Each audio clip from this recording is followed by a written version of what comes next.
Keep reading on.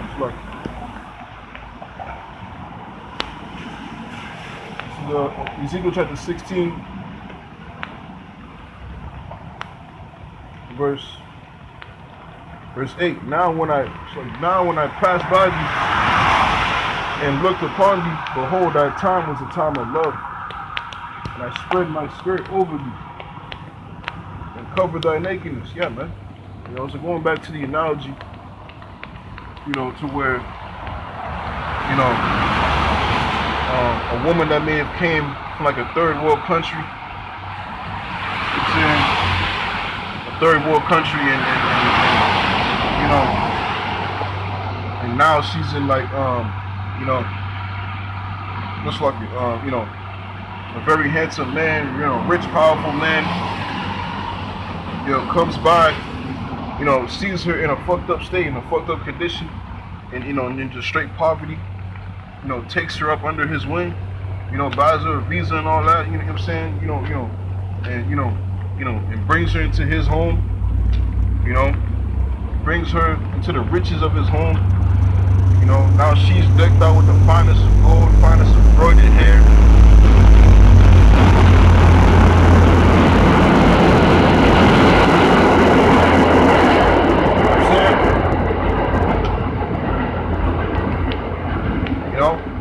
Finest of everything, embroidered, braided hair, gold, everything.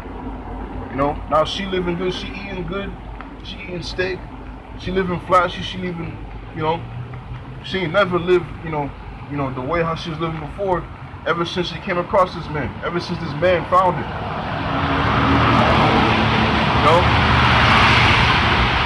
Because the life before she was living, she was in the gutter, man.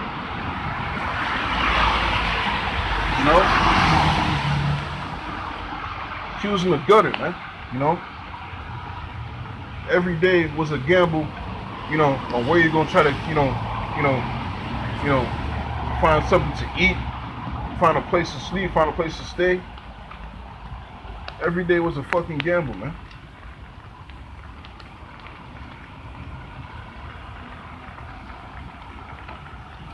But now, this man was the greatest blessing that she's ever came across, man. You know what I'm saying? Now she eating good, now she in safety, now she got, a sure safety forever.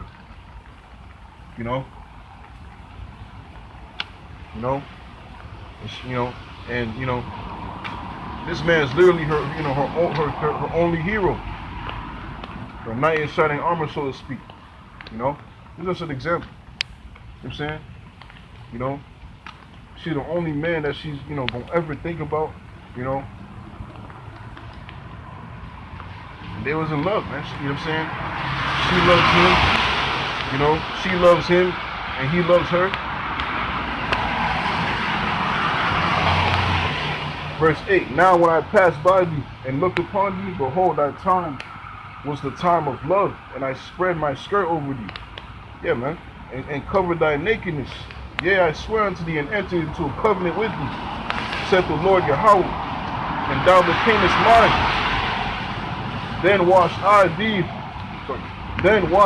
thee with water. Yea, I thoroughly washed away thy blood from thee, and I anointed thee with oil.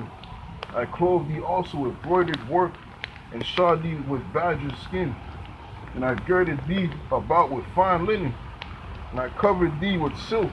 I decked thee also with ornaments, and I put bracelets upon thy hands, and a chain on thy neck. I put a jewel on thy forehead.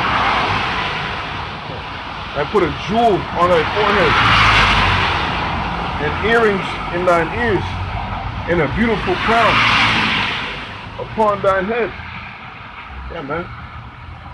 Verse 13. Thus wast thou decked with gold and silver. And another thing, it goes to show you how, the Most High is a Jake, man. You know what I'm saying? This is how Jake talks. Decked with gold. It was decked out, or he was decked out. He you know what I'm saying? He was fucking flashing, stunting his jewelry. That's how Jake talked, man. Verse 13. Thus wast thou decked with gold and silver, and thy raiment was of fine linen and silk, embroidered work. Thou didst eat fine flour and honey and oil, and thou was exceeding beautiful. And thou was exceeding beautiful, and thou didst prosper into a kingdom. Yeah, man.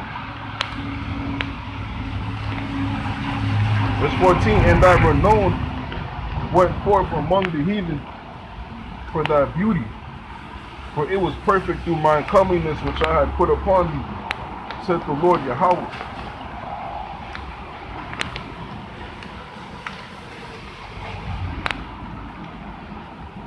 You know, when you read about the time during King Solomon, how, you know, for 40 years how he was prosperous,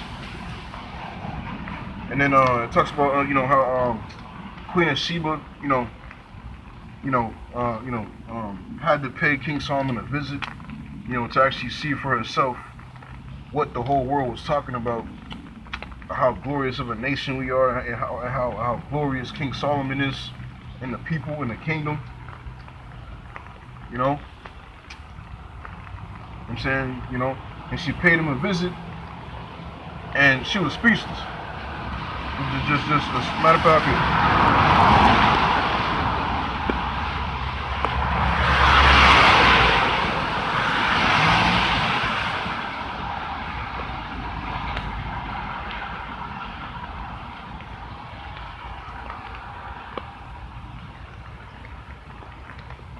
this is 1 Kings chapter 10.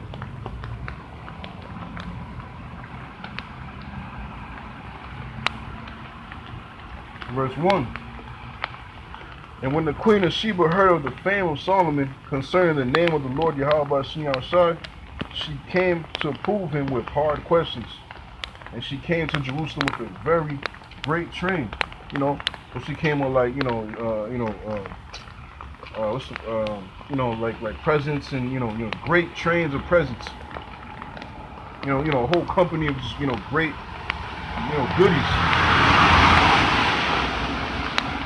With camels that bear spices, and with very much gold and precious stones.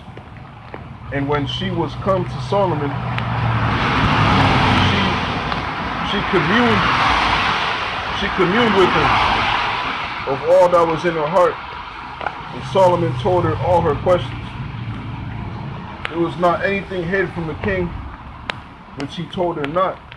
And when the Queen of Sheba had seen all Solomon's wisdom, and the house that he had built, and the meat of his table, and the sitting of his servants, and the attendance of his ministers, and their apparel, and his cupbearers, and his accent by which he went up unto the house of the Lord Yahweh, and his ascent by which he went up unto the house of the Lord Yahweh, there was no more spirit in her.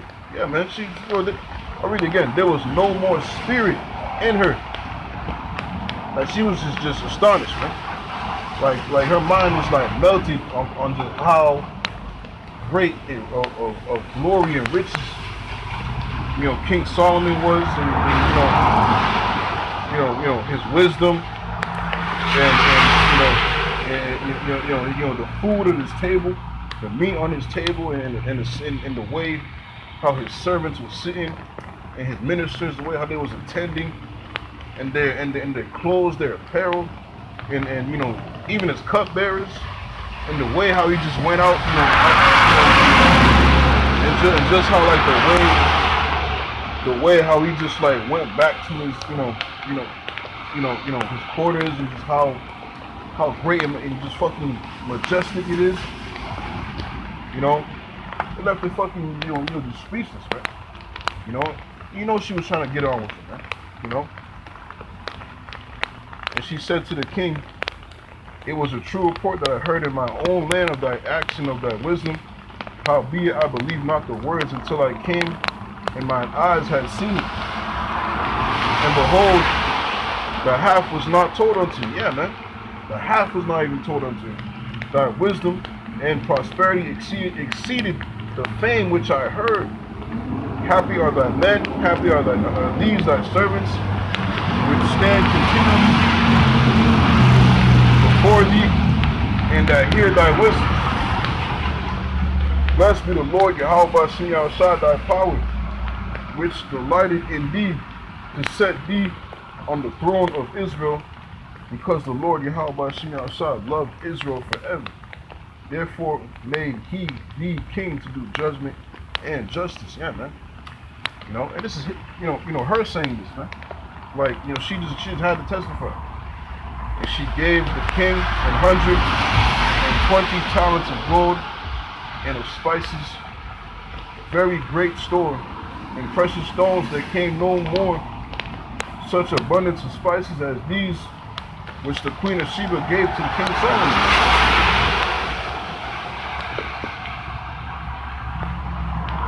You know?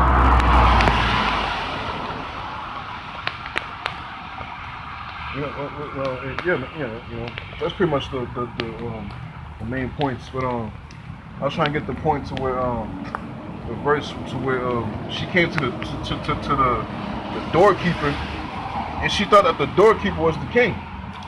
She was like, yo, the doorkeeper, man. She thought the doorkeeper was the king. You know what I'm saying? Go to show you how the reason why she thought that was because of how decked out the doorkeeper was and how majestic he was. You know, the doorkeeper, man. You know, the one that just stands there, opens the door for you. You know, she thought that was the king. But then, until she saw, King Solomon, man, like we just read, there was no spirit in her, man. There was no fucking spirit in her, man. If you want to get more deeper, King Solomon is the Most High Son, Yahweh Shai, in the reincarnation, man.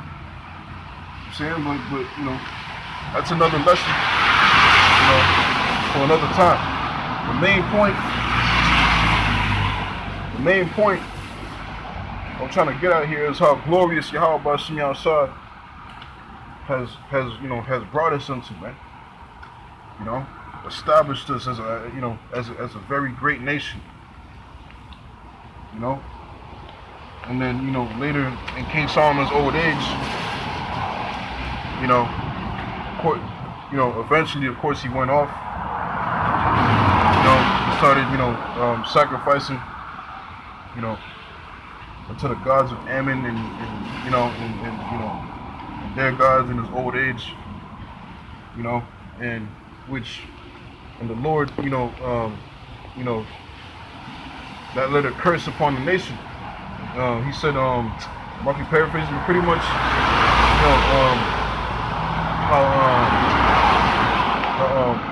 how he will rend the kingdom in two.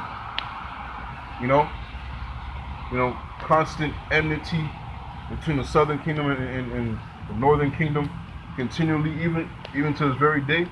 But I'm saying that's beginning to come to an end, man. Because why? Because we're seeing, the conjoining together of the southern and the northern kingdom through this word, man, through this truth in these last days. And through the spirit, you're seeing more and more jakes in the world, band together with the northern kingdom, man. The southern kingdom and northern kingdom.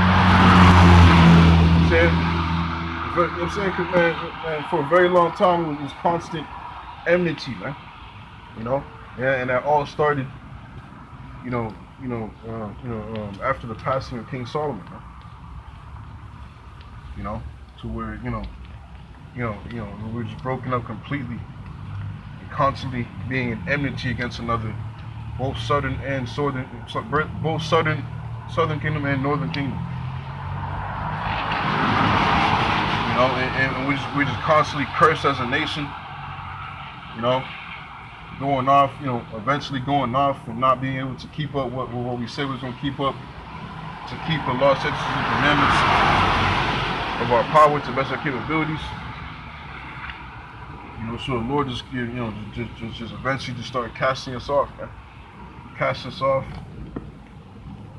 I'm saying, and just and cursed us, man. Made it to where to wherever we was at. The Lord ordained it,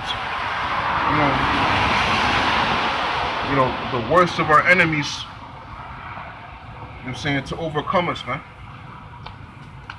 You know, history, you know, is written in history, man. Despite Esau, Edom, you know, trying to, you know,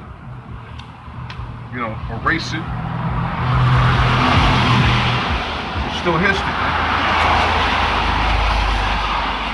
They don't understand the reason why that all happened, man. A lot of people don't understand the true reason why that all happened. You know? But again, you know what I'm saying, we're getting to that point, man. But I'm keep reading from Ezekiel chapter 16.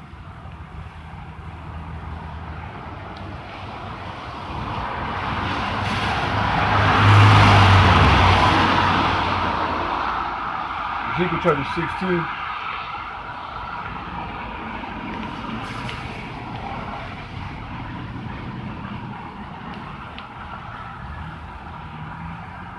Verse 13. Thus was thou decked with gold and silver, and thy raiment was of fine linen and silk, embroidered work. Thou didst eat fine flour and honey and oil, and thou wast exceeding beautiful, and thou didst prosper into a kingdom, and thy renown went forth among the heathen for thy beauty. And it was perfect through my comeliness, which I had put upon thee, said the Lord Yahweh. Verse 15. Yeah, you know. And the title says shameful ingratitude. Verse 15.